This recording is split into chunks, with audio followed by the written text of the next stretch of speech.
अब बात वहीं आ जाती है कि इंडिया के जो ये 2 दिन प्रैक्टिस मैच, इस वक्त इंडिया का दूसरा दिन चल रहा है। कल सुना केएल राहुल ने हाफ सेंचुरी मारी है। शुभमन ने भी बनाई है। Very good. बट अब देखना होगा कि आज क्या होता है। My only thing is worry is कि प्रैक्टिस मैचेस किस तरह से खेले जाते हैं मुझे नहीं पता, वो कंपेटिटिव एज कितनी है मुझे नहीं पता। बिकॉज जब आप किसी काउंटी के खिलाफ खेलते हो या प्रॉपर मैच खेलते हो, सो वो भाई वो अलग चीज होती है। आप आउट हो गए, क्या आपने दोबारा बैटिंग की, हमें ये भी नहीं पता। और अभी जो ए के 2 मैचेस हुए थे, उसमें हालांकि शार्दुल ही थे जो खेल रहे थे। ड्यूक्स बॉल डालने के लिए भी ना आपको थोड़ा सा एडजस्ट करना होगा। अब देखिए Josh Hazlewood, PAT Cummins, Mitchell Starc. चलो मिचेल स्टार्क तो मतलब वापस नहीं आए थे, ये अभी डाल के गए हैं ना 2020 वाइट बॉल इंडिया में आईपीएल। बट यहां पे उन्होंने लेंथ अपनी कितनी जल्दी बदल ली, कितनी जल्दी रबाड़ा, कितनी जल्दी इन्होंने अपनी लेंथ बदल ली। तो अच्छा, बॉलिंग में एडजस्ट करना ज्यादा इजी है या बैटिंग में? बॉलिंग इज लेंथ ना, वो ठीक है।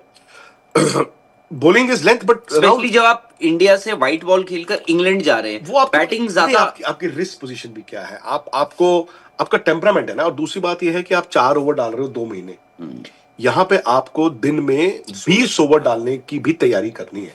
यानी कि 3 स्पेल अगर आप डालते हो तो तीसरी स्पेल में क्या आप उस इंटेंसिटी, उस पेस के साथ बॉल डाल रहे हो।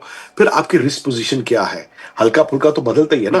अब वहां पे आपको अगर व्हाइट बॉल है, आप स्विंग तो कराने की कोशिश ही नहीं करते, क्योंकि स्विंग कराने के लिए आपको आगे फेंकना पड़ेगा।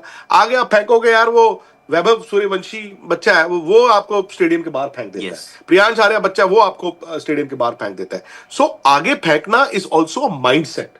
तो वो आप डाल डाल के आप, यूर राइट, बैटिंग ज्यादा मुश्किल है। क्योंकि अगर जो आप बात कर रहे हैं ना, अगर आपने देखो यहाँ हो सकता है आपको, आपने लेंथ तो एज अ फास्ट बॉलर आपने अपनी लेंथ ऑल्टर करनी ही करनी है।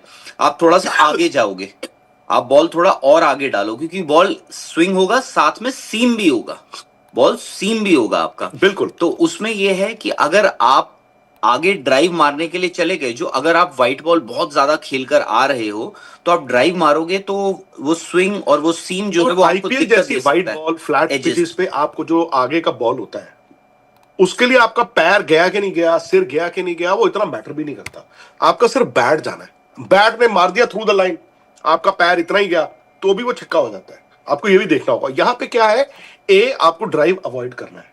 आपको जो आगे का बॉल दिखता है चौका, वो आपने कहना नहीं मुझे नहीं चाहिए, मैंने छोड़ दिया। ऑस्ट्रेलिया में किसी जमाने में मुश्किल होता था, फिर उसके बाद क्या हुआ, जब ज्यादा क्रिकेट होने लगी, आपने ज्यादा दौरे करने शुरू किए, और वो पिचेस में इतना बाउंस भी नहीं रहा। पहले जमाने में आपको याद होगा, मैं 80s और 90s की बात बता रहा हूं, आप ना कभी कभी बैट्समैन जो है सीधी बॉल भी छोड़ देता था। आप सोच ही नहीं सकते, आप सीधी बॉल भी छोड़ रहे हो, आप ऐसे छोड़ देते। क्यों? आपको पता है इसका बाउंस हो सकता है विकेट के ऊपर ले जाए इसको, तो मैं इसको छोड़ सकता हूं। इंग्लैंड में क्या है, आपको अपना कहते हैं ना ऑफ स्टंप, आपको मालूम होना चाहिए मेरा ऑफ स्टंप कहां पे है। तो ऑफ स्टंप में आप अगर आपको अपनी ऑफ स्टंप का पता है, तो आपको 4th स्टंप जो बॉल है वो है सबसे डेंजरस, उसका अंदाजा ज्यादा रहता है कि 4थे स्टंप की बॉल को मुझे क्या करना है। अब जैसे विराट के साथ दिक्कत आती थी, वो 5वीं 6ठी 7वीं स्टंप के लिए भी वो कमिट हो जाते थे ड्राइव में। इंग्लैंड में दिक्कत ये आती है क्योंकि आपको ना चौका दिखता है। स्पोर्ट्स तक पर आपको न सिर्फ खबरें मिलेंगी, बल्कि आपका ओपिनियन भी मैटर करता है। ये आप ही का मंच है। आइए बताइए, भारतीय क्रिकेट टीम से आप क्या उम्मीद करते हैं। रहिए स्पोर्ट्स तक के साथ, सब्सक्राइब कीजिए स्पोर्ट्स तक को यूट्यूब और फेसबुक पर।